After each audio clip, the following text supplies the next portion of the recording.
आजकल लोग कहते हैं शादियां ज़्यादा चलती नहीं, डिवोर्स आम हो गया है। लेकिन हमारे ऋषियों ने जब विवाह का कॉन्सेप्ट बनाया था तो उनका प्लान सिर्फ एक सोशल कॉन्ट्रैक्ट का नहीं था। उनका प्लान था दो इंसानों के ब्रेन को एक दूसरे से परमानेंटली कनेक्ट करने का, एक ऐसी इमोशनल इंजीनियरिंग जिसके सामने आज की साइंस भी हैरान है। सोचो, आप मंडप में बैठे हैं, पंडित जी मंत्र बोल रहे हैं, आपको लगता है ये सिर्फ शब्द हैं?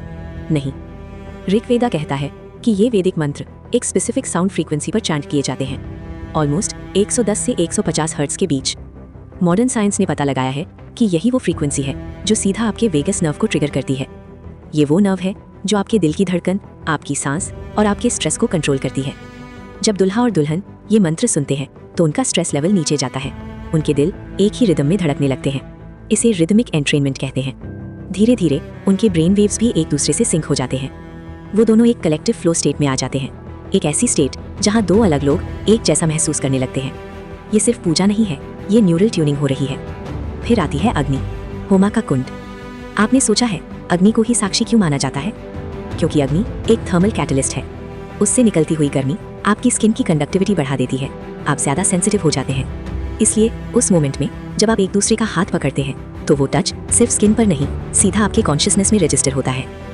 और उस हवन की लकड़ी, आम की या चंदन की, जब वो जलती है तो उसका धुआं आपकी ऑल्फैक्टरी पाथवे यानी सूंघने की शक्ति को एक्टिवेट करता है।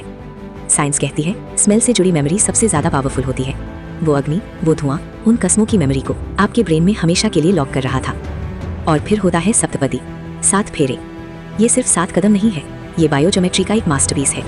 जब कपल एक साथ एक ही स्पीड में वो 7 कदम चलता है तो उनके चलने का पैटर्न, उनके हार्ट रेट सब सिंक हो जाता है। उनके पाँव के नीचे जो प्रेशर पॉइंट्स दबते हैं वो उनके पैरासिम्पैथेटिक नर्वस सिस्टम को एक्टिवेट करते हैं, यानी काम वाले सिस्टम को। ब्रेन इस कोऑर्डिनेटेड फिजिकल मूवमेंट को एक सिग्नल की तरह लेता है कि ये दो लोग अब एक यूनिट है। ये न्यूरोप्लास्टिसिटी को यूज करके एक लॉन्ग टर्म सोशल बॉन्ड की नींव रख रहा है। हल्दी, कुमकुम, फूल, ये सब सिर्फ सजावट नहीं है। हल्दी एक पावरफुल एंटी इन्फ्लेमेटरी है। ये शादी के स्ट्रेस से बॉडी और माइंड को शांत करती है, न्यूरो स्टेबिलिटी देती है। फूलों की महक डायरेक्टली ऑक्सीटोसिन रिलीज को ट्रिगर करती है, जिसे हम लव हार्मोन भी कहते हैं। ये सब मिलकर एक अनोखा मॉलिक्यूलर कॉकटेल बनाते हैं जो बॉन्डिंग को और गहरा करता है। तो फिर अगर ये साइंस इतनी परफेक्ट थी तो आज रिश्ते क्यों टूट रहे हैं? शायद इसलिए क्योंकि हम रिचुअल्स तो कर रहे हैं, लेकिन उसके पीछे का साइंस, उसकी फीलिंग, उसकी इंटेंट खो चुके हैं। हमारे ऋषियों ने एक हाईटेक टूल बनाया था दो आत्माओं को जोड़ने के लिए, लेकिन वो जानते थे कि ये रिचुअल्स अकेले काफी नहीं है। इनके साथ जरूरी थी निष्ठा, रिस्पेक्ट और एक दूसरे को समझने की गहरी इच्छा। ऐसे ही अनकहे रहस्यों को महसूस करने के लिए पुरानी टेल्स ओरिजिनल से जुड़े रहिए। लेकिन आप बताइए, एक रिश्ते को लाइफ लॉन्ग जोड़ने के लिए इन रिचुअल से भी ज्यादा क्या चीज जरूरी है? कमेंट्स में जरूर लिखिएगा।